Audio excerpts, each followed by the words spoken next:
Welcome back. The president of the St. Lucia Medical and Dental Association, Dr. Merle Clark, is dispelling myths and misconceptions surrounding COVID-19. She was on the Hot 7 TV show The Segment on Monday, where she shared the facts around COVID-19 and vaccination. The clots, there have been a few cases of clots, very, very rare cases of clots, but what we want to compare is other things that could cause clots. So the oral contraceptive pill, COVID itself, the rate at which COVID could cause clotting is significantly higher than what the vaccine could potentially do. And in a lot of those cases, it hasn't been shown to be a direct cause of the clots. But as scientists, you always have to pause and look, okay, what could be happening here? Let me look. If I have vaccinated 100 million people and 100 people say got a clot which may or may not be related, I still have to note it, but then I have to weigh my benefits against my risks. And the benefits just far outweigh the risks with this. And there's some other myths. I mean, it contains egg, which it does not. That it causes infertility, which it does not. That it causes erectile dysfunction, which it does not. Me bagay in fact, COVID can cause erectile dysfunction. Let's get that straight. According to Dr. Clark, even COVID-19 related deaths may not be those individuals who were reported as being in critical care. So sometimes when we hear of those deaths, and it's scary, it is, but the reality is those patients, and people ask the question, so how come they said there was just one patient in ICU, but then you have 2 deaths today and that sort of thing? It's because it's not that, mind you, the patients in the ICU aren't necessarily the ones who pass, unfortunately. It's the patient who came in yesterday who may have already been very unwell, but some of them don't look so unwell. They may have some shortness of breath, but when you do the oxygen concentration, it's very, very low. Things like 37% that I have never seen in my lifetime. Normally, your oxygen concentration should be above 95%. So you see 37%. So that means that's how you start. So this is what COVID is doing. When you look at the lungs of the patients on CT scan or on X-ray, you just see white. And normally you're supposed to see darkish on your X-ray for your lungs. It's just a mess. That was the president of the St. Lucia Medical and Dental Association, Dr. Merle Clark. Preparations continue in Japan for the Olympic Games despite a state of emergency for coronavirus. Will the Olympic Games go ahead? Let's find out more in this report from the BBC. It is just over 70 days until the Tokyo Olympics, and the build-up continues to be dominated by 2 questions. Will they go ahead, and should they go ahead? Bear in mind, the head of the International Olympic Committee was supposed to be going to Japan next week. Here he is, Thomas Bach. But now he's called that trip off. He'd been due to review the preparations and take part in the torch relay. The trip's off because the Japanese government decided to extend the state of emergency. And here's the reason why. Japan has recorded more than 6,000 cases of COVID-19 for 3 days in a row, and only 2% of the Japanese population has been vaccinated. As you might imagine, Japan's Prime Minister is under pressure, and when questioned by the opposition in Parliament, he was forced to deny that the Olympics are being prioritised over the nation's health. In the Prime Minister's head, after all, you are Olympics first, and regarding COVID-19 measures, it can't be helped to think that they may have become secondary. I think that is very rude, but I have never put the Olympics first. In holding the event, we will take proper measures against infections of athletes and tournament officials so that they can participate with peace of mind. There's also some evidence the Japanese public is opposed to the Games going ahead. One poll on Monday showed a majority of people want it either cancelled, that's about 37% of people, or delayed, that's 28%. And bear in mind, it's already been delayed a year. About a third still want the Games to go ahead as planned. Well, the organisers are pushing ahead. There was a test event on Sunday at Tokyo's Olympic Stadium.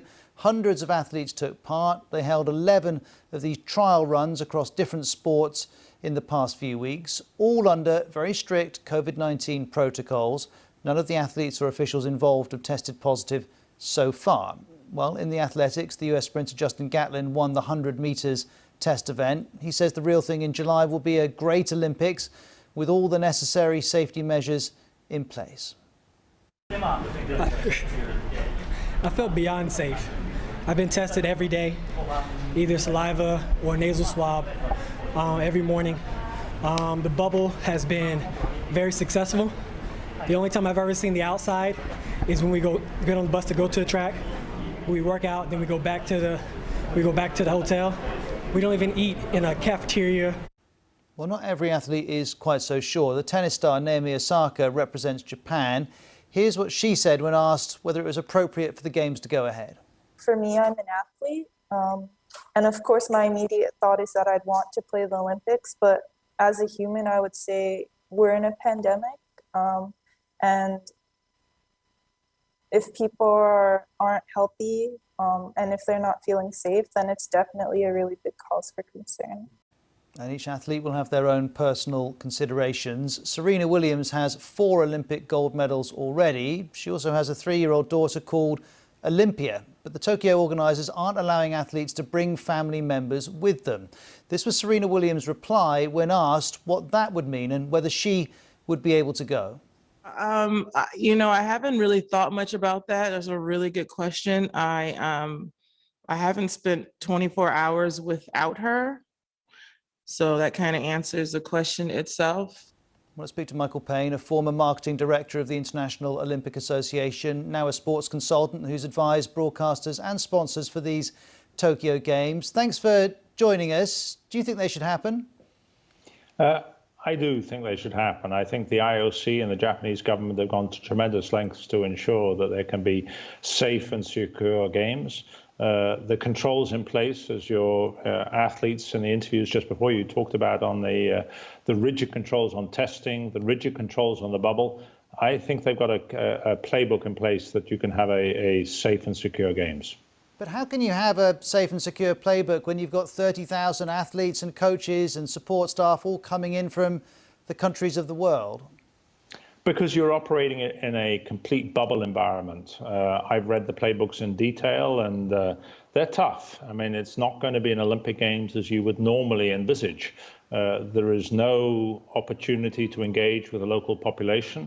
The athletes, the officials will all be running either from the athletes' village to their venue and back, or from the official hotel and back. So there's a very tight corridor to tightly control the interaction between the international guests and the local population. I think even... Michael, sorry to interrupt you, but what about the potential devaluing of the Olympic medals, given that it's clear some athletes won't travel, and presumably if an athlete tests positive the day before a big event, they'll have to drop out? Well, you've got a simple choice. For the vast majority of athletes, they would like the games to take place. This is their one single opportunity. So the choice is, does that happen, or do you cancel them? And nobody wants the games to take place in an environment where there is a risk to health. That's why they got safe and secure protocols in place. But equally, is it better to just say it's too difficult and stop? Or do you try and protect and ensure that the games for the athletes, never mind the finances, for the athletes, that they can still take place? I was reading with interest that the decision in the end will come down to the IOC and not the Japanese government. Our viewers might be surprised that it's the IOC who has the authority over what happens in Tokyo.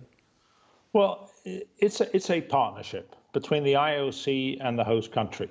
The host country that is staging the games, they cannot unilaterally cancel. Ultimately, the IOC, as the master for the last 120 years, that is responsible for delivering the games, it is finally their decision. But no decision is getting taken here unilaterally. It is a partnership between the IOC and the host country and government. But doesn't it make you uncomfortable when I read out polls such as the one I quoted, where the majority of people would either like to see a cancellation or a delay, and you're arguing for something to go ahead for the benefit of the athletes and the people organising it? It clearly is a unique and difficult situation. But interestingly, one of the most successful Olympic Games ever, the 1964 Tokyo Olympics, the public in the lead up to those games were opposed because they didn't feel it was right. They didn't feel they were ready after the Second World War. And yet those games went on to be incredibly successful. So it's a very fluid situation. And I think at the moment, everybody's trying to build confidence for the Japanese public that they're not going to be exposed and that these will be a safe and secure games. Stay with us when we return the latest weather forecast.